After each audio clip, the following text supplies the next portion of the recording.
taken my measurements off of here. This is basically, I have another one of these, but this is basically what I used to build the sheet that comes around here. Just simply took a measurement of it.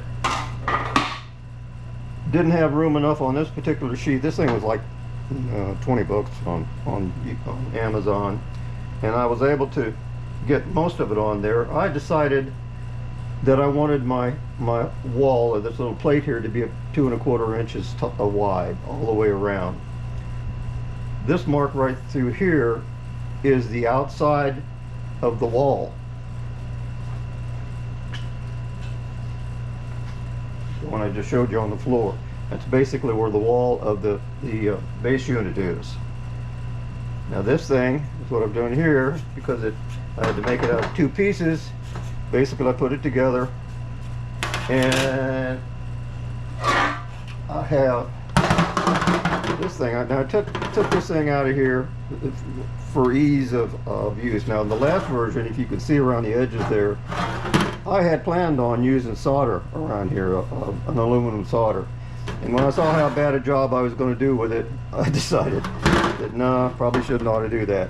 Anyway, so what I did is I made fiberglass, and I put a fiberglass mat around the outside of it. Now, this thing here, it's going to get the same treatment. I made 4 of these little tabs here. So I'm going to want it like that. And I'll pop rivet them in place where they're down and whip it over, and then do the same thing. Repeat it again with fiberglass around the edge of here. Now I took the center plate here. I took it out mostly to make sure that it was a little bit easier to see what I was doing. But I also found out that I was slightly misaligned this from the bottom of the hood. So I have a little bit of room in here to move around.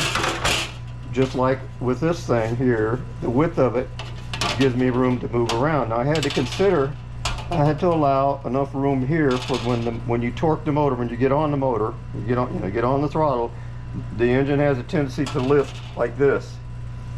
Got to have some flexibility in the foam that goes around it, and that's basically what the skinny is.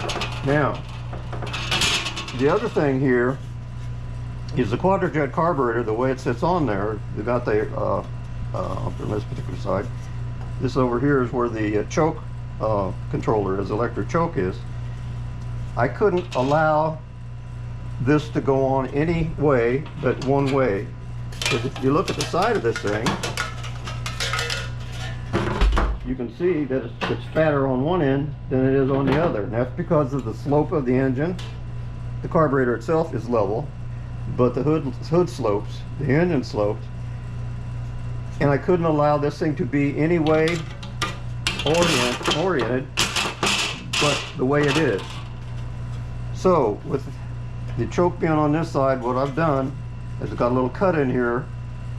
I'm going to put a flat bar in here, and the top of the quadrajet carburetor right here has a little inlet of some sort. I don't know what it is, but this will place sit right over the top of the carburetor, and it'll always center the air cleaner assembly on the carburetor, and it won't allow it to move this way. So the clearances going front to back will always be the same. Now the next thing that I'll have this thing top riveted back together, I'll have the fiberglass on it, and I'll be ready to mount the foam. And I'm probably going to paint it or polish it. I'm going to do something with it. I'm not going to leave it looking like that. And again, I still have to get an air cleaner lid that comes in from the top. I've got now there's about an inch and a half here between this point here and the underside of the hood. So I could put a fairly tall air cleaner in here, but it doesn't make sense. I was watching Freiberger on the Engine Masters program, and they were talking about air cleaners, and they showed that the air cleaners where the top is an air cleaner itself has the very least amount of restriction as far as the engine was concerned. So that's where that's going to be the general direction, and the next time you see this, it'll be more together, and let's see what goes on next. Thanks for watching. Appreciate it. Bye now.